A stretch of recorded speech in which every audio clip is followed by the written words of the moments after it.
Selamat sore para sahabat sekalian. Jumpa kembali di live streaming ya di akun Instagram @alguska, dan kali ini di hari Jumat tanggal 22 September ya 2023. Seperti yang sudah diinformasikan di media sosial saya, salah satunya di feed Instagram saya. Jadi kali ini kita akan membahas sebuah tema yang sedikit banyak berhubungan dengan dunia coaching, terapi konseling, dan juga berhubungan dengan dunia pengembangan diri. Ya, saya ingin menyapa dulu yang sudah join di sore hari ini. Ada Kanjeng Mami, halo Mami, dan juga ada Yudi, ya ada Yudi yang sudah join juga. Kata Mami, salam dari Batam. Oh, lagi di Batam. Oke Mami, semoga dilancarkan, hati-hati di jalan, hati-hati dalam beraktivitas. Terima kasih ya telah menyempatkan untuk mengunjungi live streaming di sore hari ini. Jadi teman-teman sekalian, di sore hari ini saya sedikit cerita dulu ya. Saya mungkin kalau tahun ini tuh sempat ya ada masa di mana saya vakum di media sosial, dan kali ini saya mulai lebih aktif lagi dan saya mulai membiasakan diri untuk kembali hadir secara live seperti ini ya, menyapa para teman-teman sekalian, karena saya ingin membiasakan diri untuk melatih otot berbagi. Ya, kenapa demikian? Mungkin ada yang juga kadang bertanya gitu, Coach, apa nggak pegel, apa nggak sayang tiap minggu bagi-bagi konten atau bagi-bagi inspirasi? Jawabannya adalah tidak. Ya, kenapa? Karena saya percaya semakin sering kita berbagi, ya semakin banyak juga semesta memberi pada kita sebetulnya. Dan itu yang saya rasakan. Jadi semakin banyak saya berbagi di konten di media sosial atau juga di live streaming seperti ini, lebih banyak inspirasi yang saya dapatkan. Dan saya makin banyak dapat ide-ide segar. Nah, itu yang membuat saya setiap minggu itu menyempatkan diri untuk bisa kembali berbagi. Ya, seperti saat ini. Kalau hari Jumat memang jadwalnya di Instagram. Hari ini kan hari Jumat sore, jadi kita jumpa di di live Instagram seperti ini. Kalau hari Selasa, saya sharingnya itu di YouTube channel ya. Jadi bagi yang kemarin sudah sempat hadir di hari Selasa malam ya, Selasa malam pukul 7 itu saya berbaginya di YouTube channel saya di Alguska Nalendra, dan begitu selesai kalau di YouTube channel kan langsung otomatis tersimpan ya, langsung tersimpan di arsip live di YouTube. Nah, kalau hari Jumat saya berbaginya di Instagram seperti ini. Jadi setelah saya berbagi di Instagram, rekamannya itu nanti akan tersimpan juga di Instagram. Tapi selain itu, rekamannya ini akan saya posting juga di YouTube channel saya. Jadi siapa tahu di antara Anda ada yang ketinggalan, tidak sempat menyimak dari awal, atau mungkin nanti ketika menonton agak canggung gitu kalau menontonnya di Instagram misalnya, nanti silahkan menantikan. Biasanya sih malam ya, biasanya malam itu sudah selesai diproses oleh tim desain saya, sudah mulai diunggah ke YouTube channel saya. Jadi silahkan, seandainya nanti ada yang tertinggal dan ingin menonton lagi dari awal, dikunjungi lagi saja videonya, baik itu di Instagram saya di @alguska atau di YouTube channel Alguska Nalendra. Nah, seperti itu ya. Di sini saya lihat lagi sudah ada beberapa yang join lagi, ada HP ku ya, kemudian juga di sini ada Giorno, dan kemudian juga ada Beli Nengah. Di sini Mami katanya sepakat ya, sepakat semakin banyak kita berbagi, ya, semakin banyak semesta juga memberi pada kita. Terima kasih Mami. Oke, baiklah teman-teman sekalian, tema di sore hari ini ya, tema di sore hari ini saya sengaja mengangkat sebuah tema yang agak apa ya, kalau saya bilang bukan bilang sensitif lah, tapi agak khas gitu. Tema ini menyertai lika-liku saya ketika berpraktek coaching, konseling, terapi ya.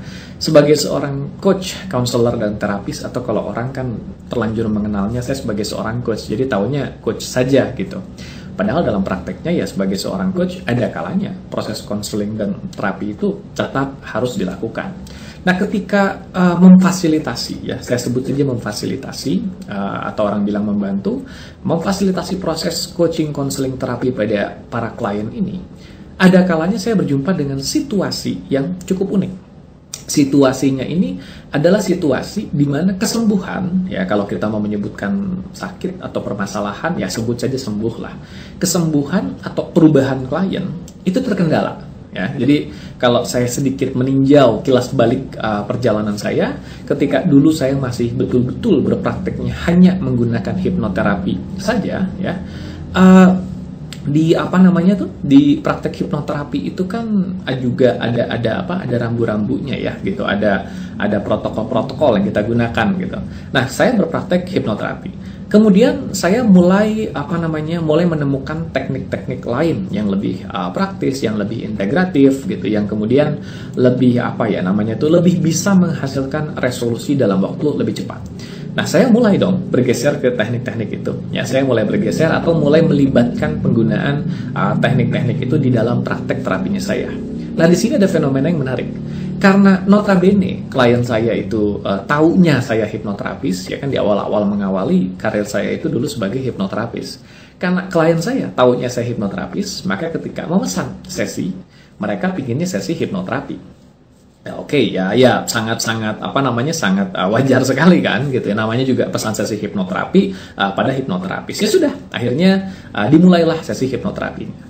Saya sendiri, karena sudah tadi yang saya katakan sudah berevolusi, sudah menemukan beberapa teknik-teknik lain, maka tidak sepenuhnya saya menggunakan hipnoterapi pada klien-klien ini. Jadi ada kalanya saya menggunakan teknik lain di mana hasilnya lebih cepat, gitu ya. Ada yang lebih cepat, ada yang lebih lebih efektif juga ada, meskipun kembali variabelnya banyak. Tapi di titik tertentu atau pada kasus tertentu saya sudah menggunakan teknik-teknik itu. Nah, ini yang menarik gitu, karena di atas kertas atau di dalam sesi berbagai parameter kesembuhan itu sudah terlihat. Jadi berbagai parameter perubahan, parameter kesembuhan itu sudah terlihat di dalam sesi. Jadi kalau di atas kertas lah gitu ya, di atas kertas mengikuti dasar teori yang ada, prinsip yang ada, orang ini harusnya masalahnya sudah beres. Ya, harusnya masalahnya sudah beres, berbagai pemeriksaan dilakukan juga masalahnya sudah tidak ada. Tapi ini yang menarik, ketika sesinya selesai, ada yang ganjal, ya, ada yang ganjal dalam diri si klien ini, yang kemudian berkata atau seolah tuh kayak meragukan, ini benar masalahnya sudah selesai. Nah, kenapa? Saya tanya.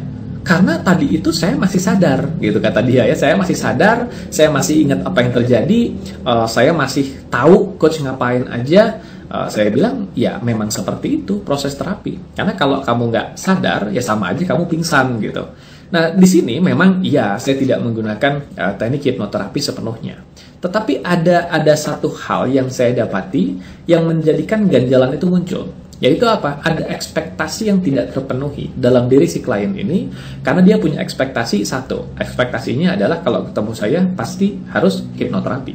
Yang kedua, dia punya ekspektasi bahwa hipnoterapi itu harusnya tidak sadar, tidak mendengar lagi, tidak ingat apa-apa lagi. Nah, dua ekspektasi ini tidak terpenuhi ketika proses terapi, menjadikan ketika dia selesai, rasanya seperti ada yang ganjel. Nah, itu menjadi pembelajaran berharga bagi saya, bahwa saya tidak membangun pemahaman klien di depan bahwa sebetulnya yang mereka cari itu kan sebetulnya adalah kesembuhan. Yang mereka cari kan sebetulnya adalah perubahan. Mengenai perubahannya itu mau pakai hipnoterapi atau teknik terapi lain, sedianya tidak jadi masalah dong, karena yang mereka cari sebetulnya hasil akhir. Tetapi ya kembali, karena di sini ada satu variabel yang terlewatkan oleh saya, yaitu variabel harapan atau keyakinan terhadap kesembuhan, sehingga ada ganjalan di akhir. Nah, ini yang kemudian saya jadikan catatan. Ya, jadi ini ada hubungannya dengan apa yang akan saya bahas di sore hari ini.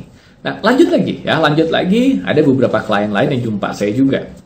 Beberapa klien lain yang jumpa ini menarik. Jadi ada beberapa klien yang tahu saya tuh lewat referensi. Jadi ia mendapat referensi tentang saya dari klien saya yang lain. Nah, jadi ya namanya klien kan mulut ke mulut ya. Jadi satu orang saya bantu, kemudian teman yang bercerita dia punya masalah yang sama, kemudian mereka sharing, direferensikanlah nama saya.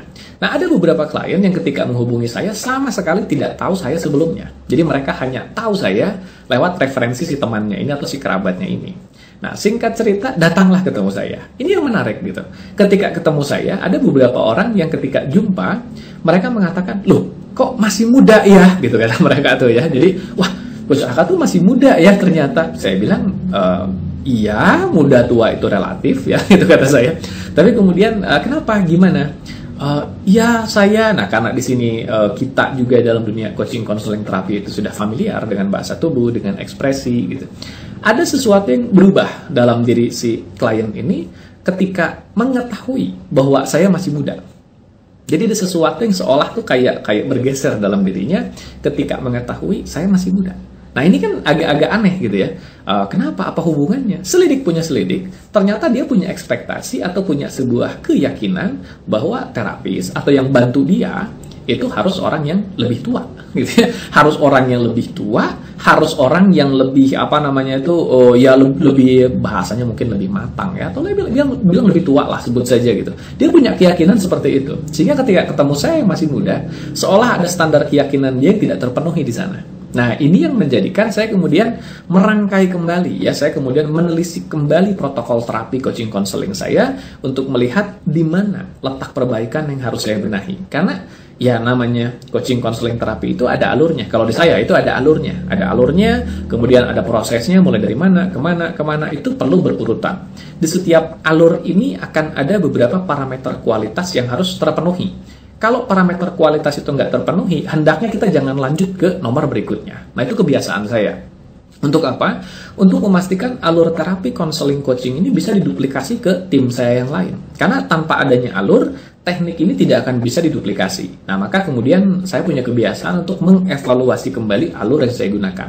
Dan alur itu kan juga idealnya dia bisa dilakukan dengan lancar, ya idealnya begitu. Kalaupun tidak lancar, paling tidak kita tahu di mana tidak lancarnya. Nah, sesi yang terjalin bersama para klien saya, di mana ada ganjalan ketika sesi, itu selalu menjadi bahan evaluasi saya. Nah, salah satunya yang tadi saya ceritakan, di mana ada orang yang merasa, kok saya masih sadar, kok saya masih dengar, gitu. Atau ada lagi yang, kok masih muda terapisnya, coachnya. Nah, ini kemudian membuat saya mencari, ada variabel apa di sini, yang membuat ganjalan itu muncul ketika proses terapi konseling coaching dilakukan. Nah, ganjalan ini ternyata bersumber dari satu variabel yang sebelumnya tidak saya antisipasi, yaitu apa? Keyakinan. Keyakinan apa nih? Nah, ini kita akan masuk lebih jauh ya. Jadi, itu yang membuat saya mengangkat tema keyakinan penentu kesembuhan atau perubahan. Nah, ini yang mau saya angkat di sore hari ini, dan semoga bahasan ini bisa menjadi sebuah pengingat bagi kita semua tentang pentingnya mewaspadai keyakinan kita sendiri. Pentingnya mewaspadai apa isi benak kita tentang sebuah perubahan atau sebuah kesembuhan. Jangan-jangan kita yang menyabotase kesembuhan kita sendiri karena keyakinan kita sendiri. Nah, jadi itu alasan pentingnya kenapa saya mengangkat tema di sore hari ini ya. Saya tadi sempat lihat ada beberapa yang sudah join, sudah bergabung, jadi saya juga izin menyapa dulu. Tadi sempat ada yang beberapa yang memberikan komentar, bahkan di sini ada dari Giorno yang buku yang 1000 halaman belum ada preview di website. Belum. Ya, sebentar lagi previewnya akan ada di website ya. Di sini juga ada beberapa yang join, ada Ruang Jiwa, Lawyer, Denny Ang kalau ketemu Coach Alka langsung sembuh. Bisa aja ya. Ada Adit, halo Adit, Nusantara Kaltim juga ada, dari Tirza juga, dari kata Mami selalu muda katanya. Oke, ada Fajar, Tanti Dewi, Adi Basuni, ada Healing with Kel, dan Mbak Kel, juga ada orang super kaya join. Wow, oke. Baiklah, terima kasih. So, teman-teman sekalian, saya lanjut ya. Jadi sudah semua saya sapa, saya izin lanjut lagi bahasan saya. Nah, ketika membicarakan keyakinan, sebetulnya sudah banyak topik-topik yang membicarakan tentang pentingnya keyakinan ini. Makanya ada kita sebut mental block, ya, limiting belief, di mana ada berbagai proses terapi, konseling, coaching yang ditujukan untuk menghancurkan atau menetralisir si mental block atau limiting belief ini.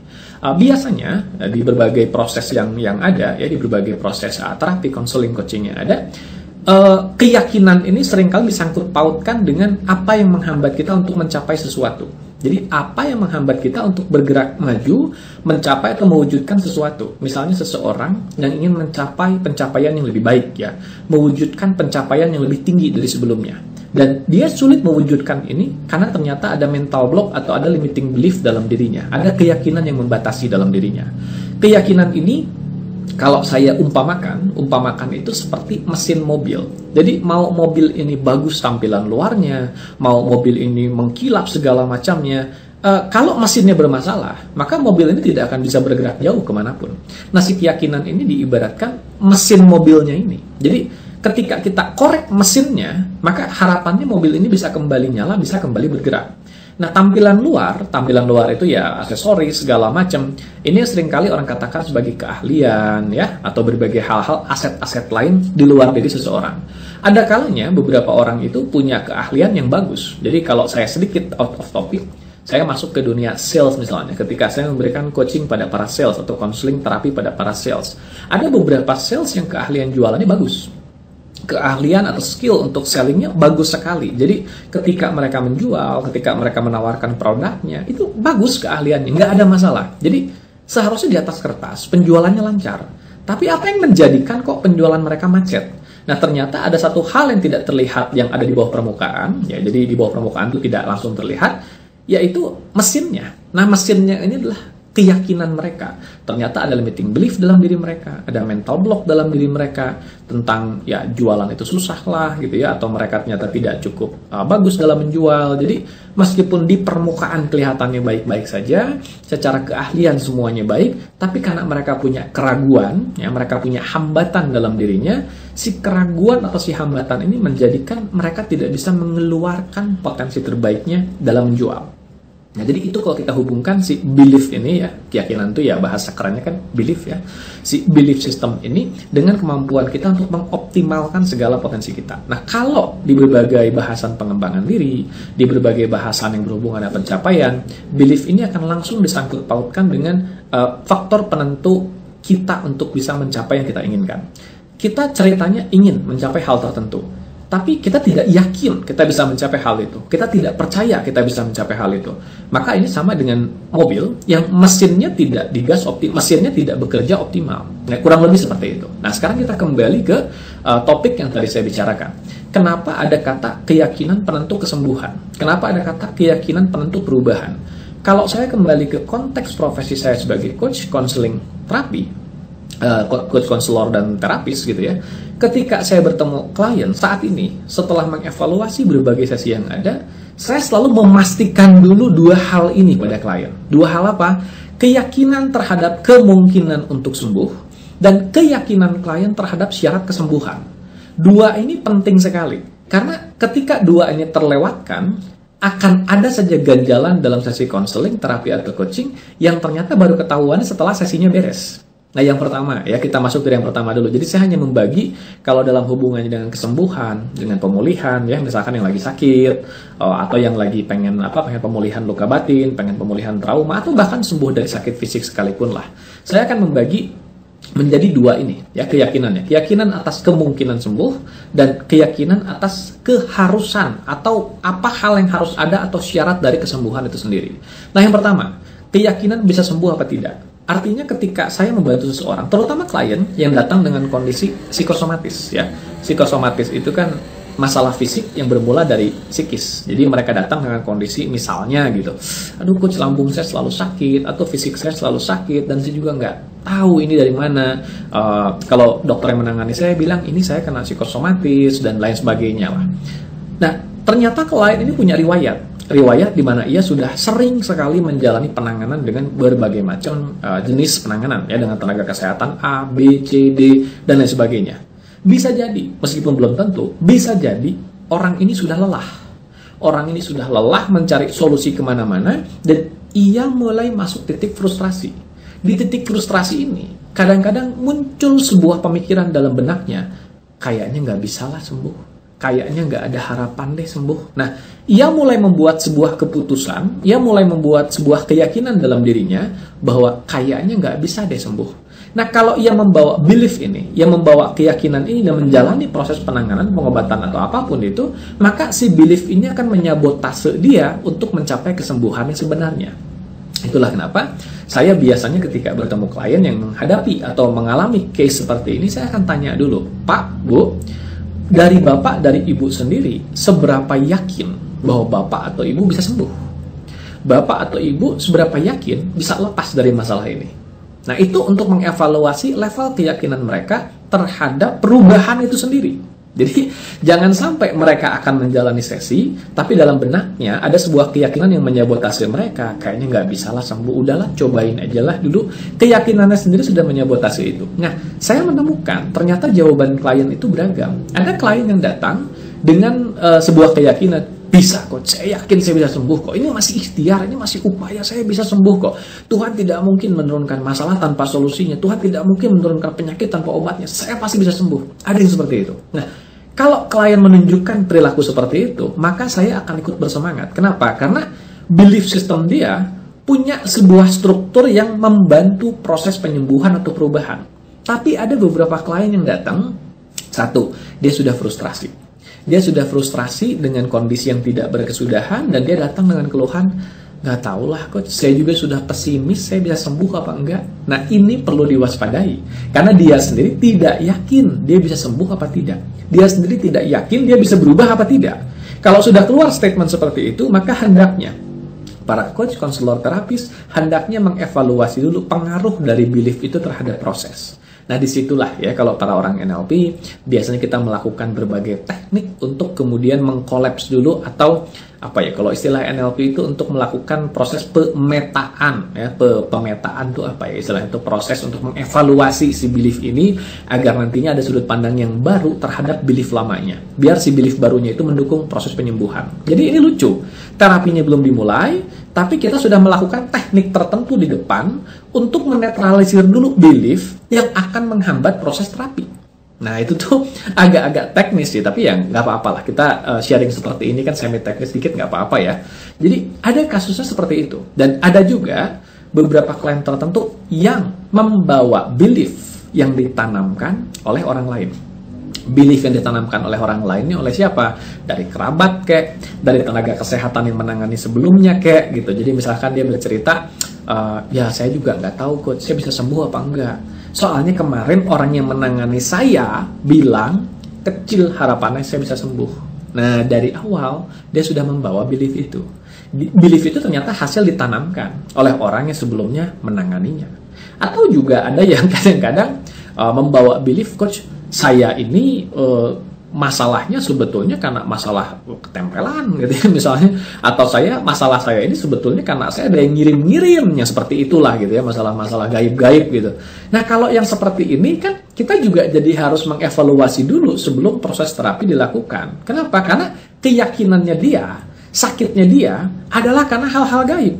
Jadi karena keyakinannya dia begitu, kalau proses terapinya nanti tidak menjangkau hal-hal gaib itu, akan ada keraguan dalam dirinya, kira-kira saya sudah sembuh atau belum. Karena keyakinannya saya ini ketempelan hal yang gaib-gaib, tapi si coach tidak ada menyentuh hal-hal gaib dalam diri saya. Nah sejak saat itu, sejak tadi saya katakan cerita saya di awal, saya mulai lebih berhati-hati mengevaluasi jalannya proses terapi, konseling, atau coaching. Saya pengen mengevaluasi dulu apa keyakinan si klien saya tentang kondisinya, tentang kemungkinannya untuk bisa sembuh. Ketika klien datang dan mengatakan, ya saya juga nggak yakin coach, saya juga pesimis saya bisa sembuh apa enggak, ini sudah red flag. Maka saya harus melakukan sesuatu dulu di depan untuk memastikan mereka punya belief yang kalaupun tidak support untuk sembuh, paling tidak netral, paling tidak. Tapi kalau beliefnya sendiri dari awal sudah menyabotase, seolah-olah dalam dirinya ada keputusan, percuma lah, udahlah cobain aja, percuma lah sudah, tapi ya udahlah cobain aja. Nah, dia sendiri berkonflik dalam batinnya. Kalau sudah seperti ini, mau nanti diobatin pakai teknik terapi apapun, kan beliefnya dia sendiri yang menolak.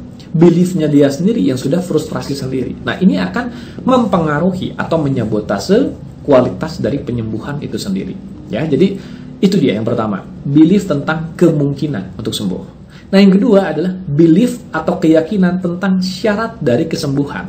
Karena ada kalanya beberapa orang ketika mereka datang untuk sesi terapi konseling atau coaching, mereka tuh menetapkan sebuah syarat dalam benaknya bahwa saya itu baru bisa sembuh kalau apa? Ketika kalaunya ini tidak ada di dalam proses terapi yang kita fasilitasi, maka mereka merasa saya belum sembuh. Karena yang saya harapkan tidak ada di sana. Nah itulah kenapa dalam dunia terapi konseling coaching itu ada detail-detail kecil yang para coach, konselor, terapis harus perhatikan. Dari detail-detail kecil itulah sebetulnya berbagai kemungkinan besar tercipta. Ya, ada contohnya. Waktu itu ada salah satu klien saya yang dia punya keyakinan bahwa kalau terapi itu, ya hipnoterapi lah sebut saja, itu harusnya saya nggak ingat apa-apa. Harusnya saya bablas aja, nggak ingat apa-apa, nggak sadar apa-apa, tahu-tahu bangun masalahnya selesai. Karena keyakinannya dia seperti itu, ketika sesi hipnoterapi yang dijalanannya tidak seperti itu, dia merasa dirinya belum diterapi. Dia merasa dirinya belum sembuh. Meskipun semua parameter menunjukkan dia sembuh, tapi keyakinan dia atas syarat kesembuhan belum terpenuhi. Maka ini menjadikan dia bertanya-tanya dan menduga, berarti saya belum sembuh. Kenapa? Karena ada satu syarat yang kurang. Nah, jadi teman-teman sekalian yang ada di sini yang ingin saya bagikan adalah ketika kita sedang dalam proses penyembuhan, pemulihan, atau pengobatan apapun, selalu buka diri kita tentang dua hal tadi. kemungkinan untuk sembuh, dan syarat untuk sembuh. Jangan persulit diri kita dengan keyakinan-keyakinan yang menghambat diri kita sendiri. Ya, jadi kayak tadi gitu, ada klien saya yang datang yang kemudian meyakini bahwa kalau saya mau diobatin, dalam tanda petik ya, mau diterapi, maka terapisnya itu harus lebih tua dari saya. Nah, kalau sampai seperti itu, karena saya lebih muda dari dia, prosesnya nggak jadi berjalan. Keyakinan dia sendiri yang menyabotase itu. Ya. Ini menarik karena ini mensyaratkan kita untuk sebagai praktisi, ya, sebagai seorang coach, konselor, terapis, untuk mengevaluasi persepsi dan ekspektasi klien terhadap proses penanganan itu sendiri. Disadari atau tidak, ada beberapa klien yang datang dan punya ekspektasi yang harus dipenuhi. Kalau ekspektasi ini nggak dipenuhi, mereka merasa ada yang kurang dan mereka merasa belum sembuh. Nah, jadi teman-teman sekalian, kayak yang tadi saya ceritakan, nah, ini ada kasus lain lagi, ada klien saya waktu itu datang, yang dia punya keyakinan bahwa kalau terapi itu, dia harus, karena keyakinannya dia gitu ya, hasil dari baca berbagai macam literatur yang ada, dia meyakini kalau terapi itu harus meluapkan segala yang ada dalam dirinya. Meluapkan yang ada itu dalam bentuk teriak-teriak. Jadi dia merasa kalau belum berteriak, maka dia belum diterapi. Nah, sementara ketika proses terapi bersama saya, saat itu dengan teknik yang digunakan, saya tidak melakukan proses itu. Meskipun secara parameter terapi segala macamnya sudah terpenuhi, dan di atas kertas dia harusnya sudah sembuh, sudah beres dari masalahnya, karena berbagai parameter pemeriksaan itu sudah menandakan lepas, masalahnya sudah beres. Tapi ketika selesai, karena ada satu syarat yang tidak terpenuhi tadi, dia merasa bahwa terapi itu harus ada teriak-teriaknya, harus ada nangis yang menggelegarnya. Kalau nggak ada, itu saya belum melepaskan emosi saya. So, apa yang terjadi? Yang ngeganjel itu, yang menjadikan proses perubahannya kayak ngegantung. Nah, jadi itu dia ya teman-teman sekalian. Di sore hari ini saya ingin mengingatkan pada kita semua bahwa untuk bisa seseorang lepas dari masalahnya, ia harus punya satu keyakinan bahwa ia sendiri bisa lepas, ia sendiri bisa sembuh dari masalahnya. Itu keyakinan yang pertama. Keyakinan yang kedua adalah ia perlu mengadaptasi sebuah keyakinan yang terbuka terhadap proses kesembuhan, bahwa proses kesembuhan itu bisa terjadi lewat berbagai macam cara. Jangan kita sendiri yang menetapkan sebuah syarat-syarat yang jadinya membuat kesembuhan itu susah. Ini kan sama kayak bukan orang zaman dulu, sampai sekarang juga ada ya. Ada beberapa orang yang sakit nih ceritanya nih, sakit ya, beberapa hari nggak enak badan gitu. Kemudian dibawa ke dokter. Belum diapa-apain, baru ketemu sama dokternya, tiba-tiba sudah merasa mendingan, udah ngerasa baikan, dan sampai ke dokter juga cuma diperiksa ringan, kemudian banyak-banyak istirahat saja. Tapi ketika pulang ke rumah membaik dan kemudian sehat lagi. Nah, ternyata selidik punya selidik, ada keyakinan dalam dirinya bahwa kalau sakit itu harus ke dokter dulu baru sembuh. Lihat, ada syarat kesembuhan di sana. Kalau saya sakit, sudah minum obat, sudah apa segala macam, tapi saya belum ke dokter, maka saya nggak bisa sembuh. Nah, lihat bagaimana sih keyakinan ini bisa membuka jalan perubahan, bisa juga malah mengunci perubahan. Jadi ketika kita dihadapkan dengan sebuah permasalahan, dengan sebuah luka dalam diri kita yang ingin kita lepaskan, ya kita juga harus sadar diri dulu. Ada nggak syarat-syarat tertentu yang kita lekatkan pada diri kita atau pada proses perubahan yang jangan-jangan karena syarat itu nggak ada, kita jadi nggak sembuh-sembuh. Ya, jadi ada aja kan orang-orang tertentu yang, ya ini kalau di luar konteks terapi ya, ada orang tertentu yang mengatakan, saya baru lega kalau dia udah minta maaf sama saya. Nah terus, kalau dia nggak minta maaf, nggak akan lega-lega dong hidup kamu. Ya. Jadi kita menetapkan syarat perubahan, syarat kesembuhan yang nyusahin diri sendiri. Nah kalau sudah sampai seperti itu, ya siap-siap kamu sendiri yang menyabotase proses perubahannya. Itulah kenapa kalau di kacamata seorang coach, konselor, terapis, ya saya seringkali mengingatkan teman-teman, rekan sejawat, yuk kita sama-sama membangun proses terapi konseling coaching yang benar, membangun image yang benar, membangun proses yang benar, mengevaluasi detail-detail yang benar dalam proses terapi konseling coaching itu, sehingga ketika klien datang, kita bisa mengevaluasi keyakinan mereka, membangun keyakinan mereka bahwa mereka bisa sembuh dengan penanganan bersama kita, dan kita menjadi orang yang memenuhi syarat-syarat yang tanpa sadar mereka tetapkan dalam dirinya agar mereka bisa sembuh. Nah, Itu yang seringkali saya ingatkan pada teman-teman coach, konselor, terapis ya, karena kita sama-sama belajar, saya juga masih belajar. Saya mengingatkan, ayo kita sama-sama yuk gitu. Saya ada temuan seperti ini, saya pengen bagikan, yuk kita sama-sama introspeksi, sama-sama kita mawas diri, mudah-mudahan ini bisa meningkatkan kualitas layanan kita. Itu saya bagikan. Tapi untuk para klien sendiri, ini juga reminder dari saya bahwa apapun permasalahan yang sedang kita hadapi saat ini, permasalahan, luka, sakit atau apapun itu, di mana kita mencari kesembuhan, kita mencari perubahan positif, selalu evaluasi ke dalam diri kita dua jenis keyakinan tadi. Satu, seberapa yakin kita bisa sembuh, kita bisa lepas dari masalah ini. Kalau kita sendiri sudah tidak yakin, maka tandanya ada yang salah dengan diri kita. Bahkan, mungkin ada yang salah dengan keimanan kita. Kenapa? Tandanya begitu kita meyakini, kayaknya nggak bisa deh. Bukankah sama saja kita sendiri sedang meragukan kebesaran Tuhan? Bukankah sama saja kita sendiri sedang tidak yakin dengan kuasa Tuhan? Padahal bagi Tuhan tidak ada yang tidak mungkin. Nah, jadi ketika kita sendiri tidak yakin, sama saja sebetulnya kita sedang meragukan keimanan kita sendiri. Yang kedua adalah bagaimana kita sendiri menyadari syarat-syarat yang kita tetapkan untuk berubah, hendaknya syarat yang memudahkan. Bahwa saya bisa sembuh dengan cara apapun sesuai izin Tuhan, melalui bentuk yang seperti apapun sesuai izin Tuhan. Bukan saya baru bisa sembuh kalau. Nah, ini juga yang seringkali menjadikan, kalau biasanya ya, saya jumpa dengan orang-orang yang datang dari latar belakang, atau bukan saya deh ya, kita lihat teman-teman yang di daerah lah sebut saja gitu, yang sedemikian kuat keyakinannya terhadap hal-hal mistis, hal-hal magis lah sebut saja ya, sebut saja keberadaan orang pintar atau apapun itu. Sedemikian yakinnya mereka pada orang-orang itu, sehingga kalau misalnya mereka datang ke seseorang, ke manapun tenaga kesehatan formal, diobatin dengan obat segala macam, tapi belum dijampi-jampi, ya, belum dijampi-jampi sesuai keyakinannya mereka, rasanya ada yang kurang. Rasanya kayak, enggak, saya belum diobatin ini. Tapi ketika mereka mendapatkan penanganan yang mereka harapkan, dijampi-jampi kayak, atau dibaca-bacain apa kayak gitu ya, meskipun mungkin tidak diobatin secara formal, tapi karena syarat kesembuhan dalam keyakinan mereka terpenuhi, ya bisa jadi sembuh beneran. Nah, jadi itulah dia ya bahasan kita di sore hari ini. Teman-teman sekalian, untuk Instagram saya sengaja mulai dari 2 minggu kemarin sampai ke sekarang ya, tidak usah lama-lama lah ya. Saya sengaja menargetkan live streaming di Instagram itu 30-40 menit lah. Biar apa? Biar ngupload ke YouTube-nya nggak terlalu berat ya, karena kemarin-kemarin 1 jam ngupload ke YouTube-nya lumayan, ternyata ngerendernya dan segala macamnya itu berat sekali. Nah, itulah dia topik kita untuk sore hari ini. Jadi saya pribadi mengucapkan terima kasih banyak atas kehadiran Anda sekalian. Tidak terasa sudah 35 menit saya berbagi di layar live streaming Instagram ini. Kita nanti jumpa lagi hari Selasa di YouTube channel ya. Kalau di Instagram kita jumpa lagi hari Jumat. Tapi menutup pembicaraan kita atau menutup tema kita di sore hari ini, sekali lagi di sore hari ini saya mengangkat sebuah tema yang berjudul keyakinan yang menentukan kesembuhan. Kenapa saya mengangkat tema ini? Karena saya melihat ada begitu banyak kisah di mana orang-orang sulit untuk sembuh, sulit untuk lepas dari masalahnya, karena keyakinan mereka sendiri menyabotase proses kesembuhan yang mereka sedang jalani. Jadi mereka tidak yakin mereka bisa sembuh, atau mereka menetapkan syarat-syarat yang membuat kesembuhannya jadi susah. Saya baru bisa sembuh kalau, saya baru akan membaik kalau. Nah, ini menjadikan proses kesembuhannya nggak terjadi. Maka bagaimana caranya memastikan diri kita selaras dengan jalannya terapi, konseling, coaching, atau pemulihan, penyembuhan apapun?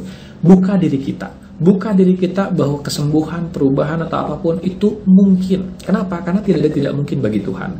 Buka diri kita, buka keimanan kita bahwa kita bisa sembuh, kita bisa lepas dari masalah ini. Kenapa? Karena tidak ada tidak mungkin bagi Tuhan. Nah, yang kedua, baru kita juga buka diri kita, tetapkan syarat-syarat yang memudahkan kita untuk sembuh. Jangan bebani diri kita dengan syarat-syarat yang malah membelenggu. Saya baru sembuh kalau, saya baru bisa sembuh kalau. Nah, jangan bebani diri kita dengan syarat-syarat seperti itu. Bebaskan diri kita ya, bahwa apapun bisa terjadi atas izin Tuhan dan dalam bentuk apapun. Itulah dia ya. Maka kali ini saya lihat dulu siapa saja yang sudah bergabung kembali dan sudah memberikan komentar. Dari Mami. Oke, terima kasih banyak Mami, Rahayu ya. Di sini ada Beli Nengah. Saya rasa kedua syarat tersebut sudah dipenuhi. Oke.